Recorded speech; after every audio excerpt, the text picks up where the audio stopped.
আসিয়া ধর্ষণ ঘটনাটা মাগুরার, এবং ঘটনাটা ঘটার পর একটা 8 বৎসরের মেয়ে, তার উপরে যে অমানসিক নির্যাতন, এটা কোনো মানে বিবেক বিবর্জিত মানুষ করতে ছাড়া পশুর গুণাগুণ যার আছে তার পক্ষেই সম্ভব। যাই হোক, ঘটনা ঘটেছে, এটা দুর্ভাগ্য, জাতির জন্য দুর্ভাগ্য, এটার খেসারত সরকার পর্যন্ত টনক নড়েছে।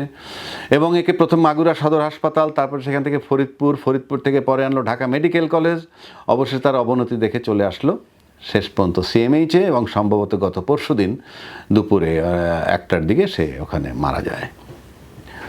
বিষয়টা হচ্ছে যে এটা নিয়ে অনেক কিছু হয়েছে, প্রসেশন হয়েছে, আন্দোলন, সামাজিক দৌড়ঝাঁপ যথেষ্ট হয়েছে। এখন প্রশ্ন হচ্ছে যে এটার জন্য আবার একটা নতুন আইন করতে যাচ্ছে সরকার।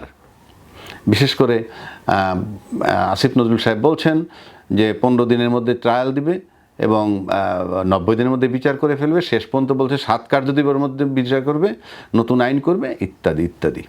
আসলে নতুন আইন করার কোনো প্রয়োজন আছে কি না, আমি যদি একটু আইনের ব্যাখ্যাটা দিতে যাই এখানে, প্রথমত যদি আসি যে এক্সিস্টিং যে আইনটা আছে সেখানে বলা আছে যে এই রকম ধর্ষক যদি কখনো ধরা পড়ে, গ্রেপ্তার হওয়ার পর তা 15 দিনের মধ্যে পুলিশি তদন্ত রিপোর্ট দাখিল করবে, এটা বিধান আছে। আর যদি আসামি কোনোভাবে ধৃত না হয় তাহলে তাকে যাকে নিয়োগ করা হবে তদন্তের জন্য সর্বোচ্চ 60 দিনের মধ্যে তদন্ত রিপোর্ট দিবে, যদি না পারে অনুমোদন সাপেক্ষে আরও 30 দিন, তারপরে না পারলে আরও একটা প্রসিডিউর আছে। এখন প্রশ্ন হচ্ছে যে 60 দিনের মধ্যে তদন্ত করতে হবে। 60 দিনের মধ্যে তদন্ত করার মানে এই না যে একেবারে বর্ডারলাইন 60 দিন শেষ করে 60তম দিনই রিপোর্টটা জমা দিতে হবে। নো, এটা হলো সর্বোচ্চ টাইম। এটা যদি 7 দিনেই করতে পারে তদন্তটা, তাহলে তো নতুন আইনের প্রয়োজন নাই। বিষয়টা প্রায়োরিটি বেসিস দেখা, গুরুত্ব দেয়া, এবং এই ঘটনায় ফৌজদারি অপরাধ যেটা মানে হয়েছে নারী ও শিশু নির্যাতন আইনে, সেখানে আপনার এক্সিস্টিং আইন মোতাবেক কোনো আইন করার প্রয়োজন নাই, ওই আইনই সম্ভব। সরকার শুধু প্রায়োরিটি দিবে যে ইয়েস, এটাকে প্রায়োরিটি বেসিস মামলাটা দেখতে হবে, তাহলে 7 দিনের মধ্যে তদন্ত হয়ে যাক, 15 দিনের মধ্যে তদন্ত হয়ে যাক। ইতিমধ্যে আমরা জানি 3 জন আসামি, মোট 4 জন, 3 জন পুরুষ, 1 জন নারী আসামি ধরা হয়েছে, 3 জনের ডিএনএ টেস্ট করা হয়েছে।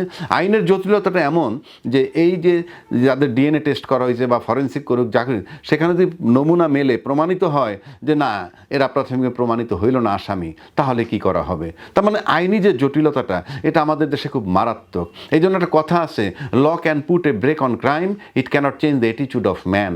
আপনি আইন করতে পারেন, বাংলাদেশে আইন হইতে পার্লামেন্ট একেবারে শুরু থেকে শেষ দিন পর্যন্ত একটা আইন করতে 10-12 দিন সময় লাগে, এবং হা জয়যুক্ত এই প্রক্রিয়া আইন পাশ করে। আইনের কোনো প্রয়োজন নাই। যে এক্সিস্টিং লটা আছে সেটাকে বাস্তবায়ন করবেন কিভাবে সেটা বলা আছে, যেটা আমি আগে বললাম এখনও। আর 2 নম্বর হচ্ছে, দেশে এখনও সংবিধান বহাল, যেটা আপনারা রেখেছেন।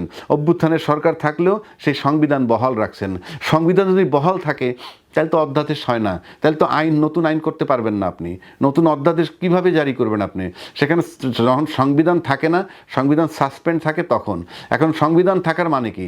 আমার এখানে সংসদ নির্বাচন হয় নাই, সংসদ নাই, অ্যাপ্রুভাল হবে কি হবে সেটা সেকেন্ডারি, কিন্তু আপনি সংবিধানকে এক্সিস্টিং রেখে নতুন আইন করা যাবে না। সুতরাং প্রচলিত যে আইন আছে তাতে আসিফ নজরুল সাহেব যে সিদ্ধান্ত নিছেন সেটা এই প্রচলিত আইনেই এটা করা সম্ভব, এবং 7 দিনে তদন্ত করা সম্ভব, 7 দিনে বিচার করা সম্ভব। কেননা আইনেই বলা আছে একবার যখন ট্রায়াল শুরু হবে এটা কন্টিনিউয়াস করবেন, বিরতিহীনভাবে চালানো যায়, আইনে বলা আছে।